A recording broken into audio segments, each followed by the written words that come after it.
Olá, primeiro ano, bom dia. Nós vamos hoje gravar a aula 4 sobre o assunto que é comunicação. Nós já abordamos na aula anterior, fizemos uma introdução, mas quero aqui aprofundar um pouco mais sobre o assunto. Primeiro, vamos pensar o seguinte: quando nós recebemos uma informação, essa informação ela se torna comunicação quando eu a utilizo na minha vida. Por exemplo, se todo mundo sabe que não se pode ir para a escola sem estar uniformizado, quando se deu essa informação para vocês, essa informação ela teve um objetivo, que ela se tornasse uma comunicação, ou seja, que vocês lessem ou tivessem essa informação por alguém da direção e que pudesse utilizar esse uniforme no dia a dia. Aí sim, vocês compreenderam que há uma comunicação. Por quê? Porque vocês foram informados e agora utilizam dessa informação para a prática do dia a dia. Então, você está participando de um processo. Você modificou um comportamento a partir de uma informação obtida. Então, você precisa sempre de buscar entender, de compreender o que as pessoas querem dizer com aquilo que elas informam ou com aquilo que elas falam. Às vezes, muitas das nossas falas estão subentendidas. Por exemplo, vamos supor que nós estejamos numa sala de aula e esteja muito calor. E aí eu chego e falo, nossa gente, está calor aqui, né? Eu não estou dizendo algo que todo mundo já saiba por acaso. Nas entrelinhas eu quero dizer o quê? Está subentendido o seguinte: será que a gente pode ligar o ventilador? Será que vocês se incomodam de eu ligar o ventilador? Então, é nesse sentido. Às vezes também nós falamos de uma forma irônica, que nem é muito bom, mas às vezes a gente fala, por exemplo, eu estou falando e alguém me interrompe a fala do nada e fala, professor, eu posso ir ao banheiro? Se essa pessoa não estiver apertada e ela foi inconveniente, então eu posso às vezes dar um sorriso e dizer, agora não. Esse sorriso, ele quis dizer alguma coisa nessa comunicação. Ele quis dizer o seguinte, eu não acredito que você está interrompendo a aula num momento tão importante do meu raciocínio para você pedir ao banheiro, sendo que você acabou de chegar à sala de aula. Um exemplo, né? Então, a todo momento nós estamos nos comunicando e não é só através da fala. O tom de voz diz muito o que eu estou querendo dizer. Os meus gestos dizem também, o meu semblante, inclusive o meu silêncio. Às vezes uma pessoa está, por exemplo, o tempo todo falando e o professor para de falar. Toda vez que ela começa a falar, que ela conversa com um colega. Então, esse silêncio do professor quer dizer o quê? Olha, eu estou falando e você está falando junto comigo. E se você está dizendo junto comigo, quer dizer que você não está me ouvindo. E se você não está me ouvindo, quem é que está no lugar errado aqui agora? Entende? Então, a gente precisa de saber de tudo isso, porque se assim não for, nós vamos ter muitos problemas na nossa vida, na nossa casa, nos nossos relacionamentos, no mercado de trabalho. Então, a gente precisa de estar atento ao que o outro está nos dizendo, o comportamento do outro, e o meu também frente a tudo isso. Quando eu não entendo alguma coisa, o ideal não é ir fazendo. Geralmente a gente faz o quê? Olha, eu não entendi, eu estou com dificuldade. Será que você poderia me orientar, por favor? Educadamente, tudo isso mostra quem você é. Então, já que a gente usa a comunicação o tempo todo na nossa vida, a gente precisa de estar atento a tudo isso, para que haja eficácia nessa comunicação, para que as pessoas compreendam o que está sendo dito. Então, ontem a gente falou do processo de comunicação, que existe aqui o emissor, que é a pessoa que está falando, ou o locutor, direcionado a um receptor ou um interlocutor, que depois vai se tornar o emissor quando quiser falar. Ou também chamado de destinatário, né? Ou locutor, no caso eu, né, a locutora. Eu vou passar uma mensagem, que é essa aula para vocês, eu uso o código que é a língua portuguesa através da minha voz, gravando aqui a aula pela ferramenta tecnológica que é o celular. Então, a gente precisa de saber muito bem quem é quem nesses assuntos, nesses papéis aqui, para a gente saber usar adequadamente a linguagem. Por exemplo, se você está num churrasco e você está com um colega, você vai usar gírias, você às vezes vai fazer brincadeiras que você não faria se você estivesse frente a um padre, a um pastor, a um professor, a um diretor. Então, você, antes de falar, você organiza essa mensagem para que ela seja bem compreendida, para que não haja duplo sentido. Então, vejamos que às vezes, da parte do emissor, quando a pessoa tem dificuldade de organizar as palavras, né, porque ela lê pouco, ela escuta poucos vídeos, coisas boas, então ela tem dificuldade de falar porque ela não tem muito repertório vocabulário, ela não tem muitas palavras para que ela possa organizar as suas ideias. Então ela não sabe nem organizar o seu próprio pensamento, ela tem dificuldade. E nisso a leitura ajuda pra caramba, porque na medida que você vai lendo um romance, ou um texto jornalístico, ou um artigo, você vai aprendendo a organizar melhor as ideias e vai sabendo sobre os assuntos. Quando também a gente fala sem coerência, sem clareza, frases fragmentadas, cortadas, ou quando alguém intromete na fala de alguém, já cria um problema, cria um juízo de valor, sabe? Ah, não tô gostando do que você tá falando, não sabe esperar até o final a fala da pessoa. E às vezes também quando a gente vai ao banco e usa conosco termos muito técnicos que a gente desconhece, ou quando se fala, mesmo em língua portuguesa, de palavras que nós desconhecemos a nomenclatura, o significado, fica muito complicado. Ou quando a gente usa uma palavra que não é muito precisa, não tem muita facilidade de compreender o sentido, né? Ou frases muito longas, ou a gente fica às vezes contando toda a vida um assunto de uma maneira muito pormenorizada e às vezes que aquilo nem é tão importante, então você não chega realmente ao finalmente e o nosso interlocutor fica cansado de ouvir. Ou quando a gente tem excesso de adjetivação, ah, é lindo, é maravilhoso.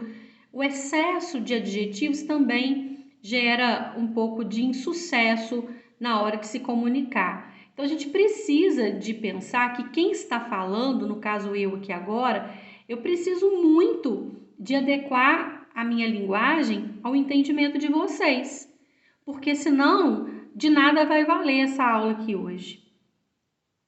E da parte do receptor, que problemas que podem acontecer? Primeiro, às vezes eu estou falando aqui agora e a pessoa não está prestando atenção. Ela está em outro lugar, ela não sabe fixar atenção. Isso é um problema muito sério, porque se ela não consegue fixar atenção, automaticamente ela vai ficar com um pensamento fragmentado. Então a gente precisa de aprender a focar. Como que a gente aprende? Desfocou, volta o tempo inteiro. Outro assunto, às vezes eu estou falando aqui sobre um assunto que vocês não têm experiência, então fica difícil realmente de compreender. E então, se eu falo esse assunto para alguém que nunca estudou nessa linguagem que eu estou usando aqui agora, pode também trazer algum tipo de barreira na comunicação. E às vezes a falta de interesse, a pessoa não tem interesse, não sabe para que ela está estudando aquilo. Nesse caso aqui, esse assunto é importantíssimo para todas as áreas da nossa vida, não é verdade? Porque o tempo inteiro a gente interage com as pessoas através da fala, da comunicação, a gente mais fala do que escreve. Então é muito importante saber sobre esse assunto. Algumas barreiras que podem acontecer na comunicação, elas podem ser de várias ordens. Por exemplo, quando eu estou falando com alguém pelo telefone e tem muito barulho, cachorro latindo, gente falando, então isso pode atrapalhar a transmissão. Se eu estiver muito distante, gritando com alguém, alguém não entendeu o que eu falei. Às vezes também quando a pessoa tem problemas na fala, igual eu conheço uma pessoa que tem dificuldade para falar devido a problemas genéticos, fisiológicos mesmo. Outra questão importante também é a parte semântica, porque às vezes a pessoa não sabe usar uma linguagem que esteja de acordo com o receptor dela. E a questão psicológica também é outra, que às vezes a pessoa não quer te ouvir, porque ele não sabe nada, essa pessoa é muito metida, já começa a criar preconceito, gerar estereótipo para o outro, sabe? Então a comunicação fica prejudicada, porque você não dá atenção, porque você fala, essa pessoa gosta de aparecer, e essa pessoa é muito ranzinza, chata, isso tudo também atrapalha a comunicação. Há outros pontos importantes também para que haja êxito no processo comunicacional. Aqui no slide separou, mas não separa-se não, tá, gente? É comunicação, o now é aqui, ó, o N é aqui. Houve um problema de formatação. Outro aspecto a ser percebido é que muitos dos insucessos na nossa vida, como as guerras, os conflitos, os desentendimentos, os problemas pessoais, políticos, econômicos, enfim, de toda a área e de toda a ordem, tem muito a ver com as nossas deficiências de ordem moral, porque às vezes a pessoa não consegue se expressar porque ela está muito nervosa, ou ela está se sentindo ameaçada, outrora porque o outro grita, fala de uma maneira muito inadequada, agredindo. Então, algumas questões, elas são importantes para a gente pensar na hora da comunicação. Às vezes você quer disputar, você quer argumentar com o outro, às vezes o outro está certo, mas você é muito orgulhoso, não aceita. Então, você interpreta errado o que o outro está dizendo, ou o outro exprime errado. Às vezes você está muito ressentido, magoado, então você fala coisas que não vão resolver a situação, vão até agravar. Então, nós precisamos de pensar que toda a chave do problema comunicacional está em nós. Nós precisamos de aprender a compreender o outro, quem é o outro, para que a gente faça o melhor na nossa comunicação. Às vezes quem está falando, isso aqui talvez ele não esteja entendendo. Deixa eu ver se eu posso conseguir explicar isso de uma maneira mais clara através de um exemplo. Então nós precisamos de aprender a pensar nesse sentido. Tem um escritor que diz que para a gente comunicar com clareza e eficiência, a gente precisa de entender que somos todos diferentes na maneira como nós percebemos o mundo e usar esse entendimento como guia para a nossa comunicação com os outros. Nossa comunicação é falha justamente porque a gente acha que todo mundo pensa e sente as mesmas coisas que nós sentimos, mas nós somos mundos diferentes, pessoas diferentes, com formações diferentes e com ideais às vezes diferentes. Vamos pensar também que na hora que nós vamos escrever, nós precisamos de estar atento a alguns pontos, principalmente no mercado de trabalho, na hora de fazer uma redação, que as pessoas estão medindo muito a gente por aquilo que a gente fala e escreve, como faz. Então, por exemplo, muitas pessoas usam a expressão menos, não existe essa palavra menos, é sempre menos, estou menos cansada hoje. Outra palavra, iogurte. O iogurte e a mortadela estão em promoção. Tem gente que fala iogurte, mortandela, e não é iogurte, mortadela. Preciso alinhar minhas sobrancelhas. Tem gente que fala sobrancelhas. Mendigo, é assim que se fala. Cadarços do tênis. Outra palavra que muita gente desconhece e fala vasculhante, basculhante está errado. A ortografia é correta e a fala correta da palavra é basculante, que vem de báscula. Peixe, o peixe não tem espinho, quem tem espinho é rosa, plantas. O peixe tem uma espinha, então eu vou tirar a espinha de peixe. O verbo fazer indicando tempo decorrido, ele fica sempre no singular. Faz 2 anos que estou aposentado. Fazem, não fazem, porque o verbo fazer indicando o tempo já decorrido. De repente é uma palavra que se escreve separado. Tem gente que escreve tudo junto, por isso também é separado. Cuidado com a palavra mais e mas. Mas é no sentido de porém e mais é no sentido de quantidade. Então, por exemplo, estou com muita fome, mas estou de dieta. Não quero mais suco nem sanduíche. Então, o mas é no sentido de adversativa. No entanto, entretanto, contudo, porém, é o mesmo significado de mas. E mais é quantidade, né? Dê-me mais um tempo, por favor. Outra palavra importante e expressão é usar o eu e o para mim.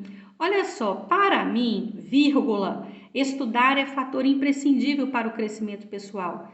Para mim, no início de frase, tem uma vírgula e significa na minha opinião. Na minha opinião, tem uma vírgula, para mim.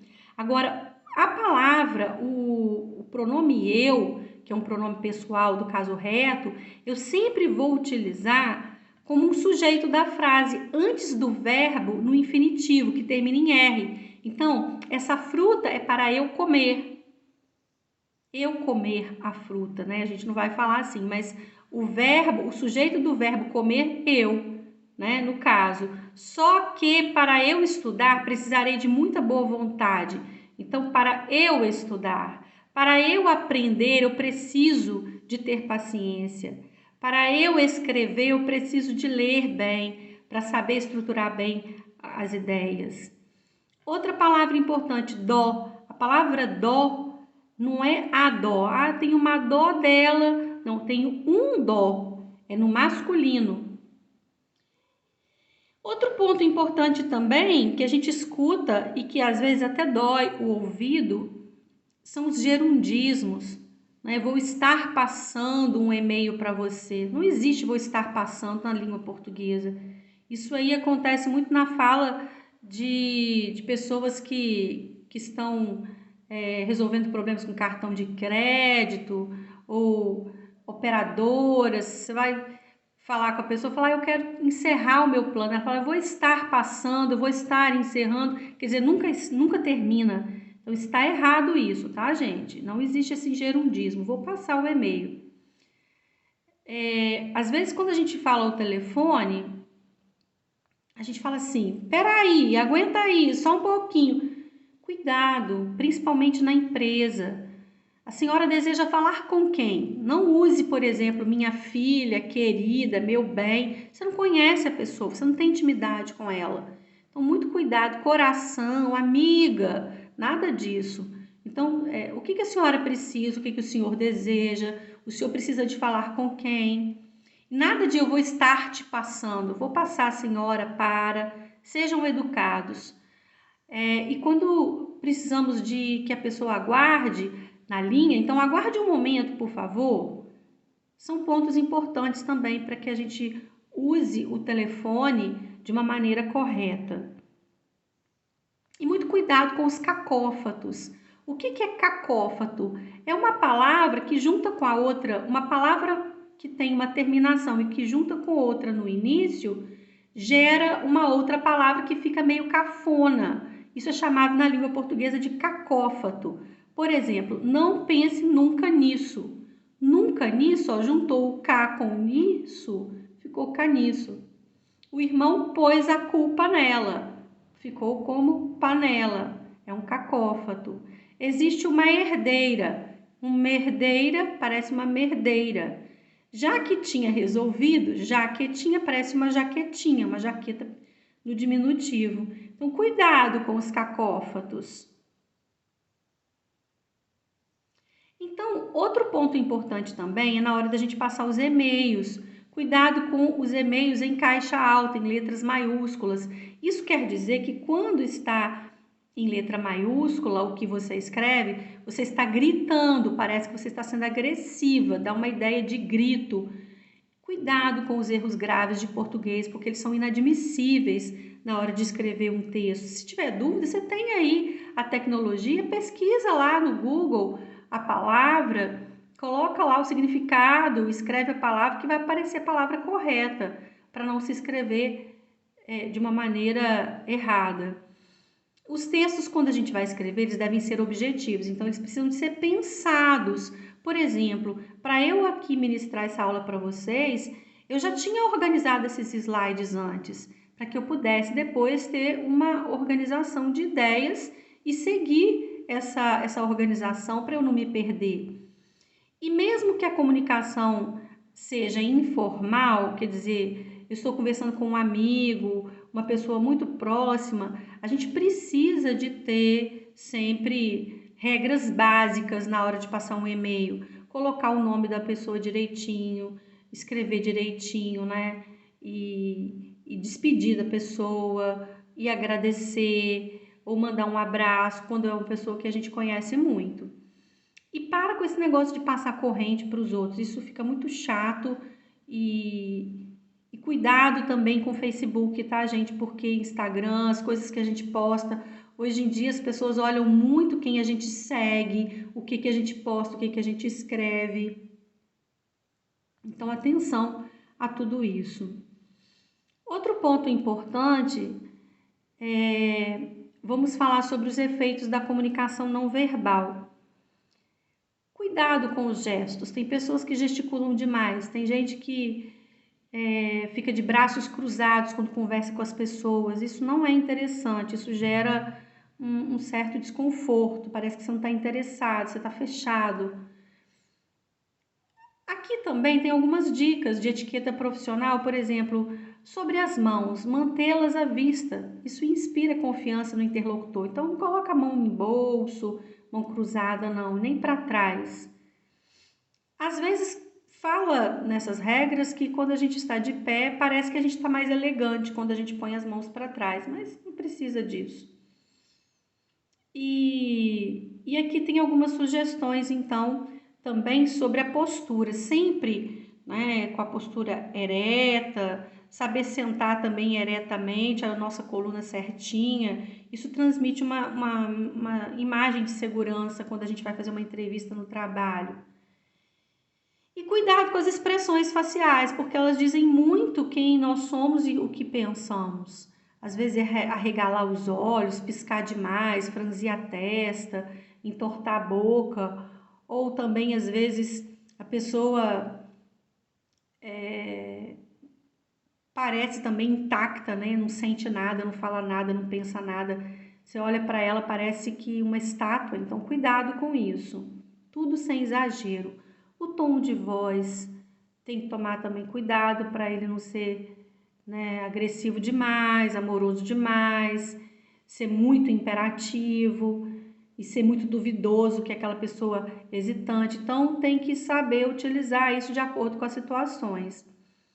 Mantenha uma distância confortável da pessoa com quem você fala, porque às vezes você está tão próximo que incomoda. Você está respirando o mesmo ar que a pessoa está ali e você não deixa a pessoa se locomover. Então, nem tão longe, nem tão perto. E no mundo dos negócios, quando você for fazer uma entrevista, olha nos olhos da pessoa, no máximo um aperto de mão. Essa pessoa não é sua amiga, então você não tem intimidade com ela para ficar usando gírias, para você ficar chamando ela de véi, né? Então é importante. E esse sorriso também demonstra simpatia, demonstra empatia e não demais, né? Um sorriso de bobo, mas aquele sorriso agradável que demonstra que você está bem e que você está disposto a conversar com o outro. A aparência também diz muito sobre nós. Então é importante que a gente saiba se apresentar, né? Não estou falando que a gente precisa de usar roupa chique, não, mas é necessário que você esteja limpo, com uma roupa limpa, não que não seja espalhafatosa, uma roupa adequada àquela situação, nada de roupa curta, nada de roupa que seja para sair, uma roupa mais com cores e tons mais tranquilos, mais como o bege, o preto, o caqui, com cores que sejam mais discretas. As unhas, elas devem ter o asseio pessoal cortada. As mulheres, por exemplo, no mundo do trabalho, uma base, né? Não precisa usar um esmalte vermelho, perfume, por exemplo, cuidado, tem gente que exagera. As roupas também não devem estar bem passadas, com bainhas, tudo direitinho. Tudo isso mostra muito quem a gente é através da aparência. E para completar aqui a nossa aula, eu achei um vídeo super legal que eu estou compartilhando aqui com vocês, para que vocês aproveitem e vejam lá sobre a comunicação animal, tá bom? No mais, gente, é isso. Eu quero agradecer aqui mais uma vez a oportunidade de estar com vocês por esse canal e lá eu passo algumas atividades também, tá? Um beijo grande, fiquem com Deus.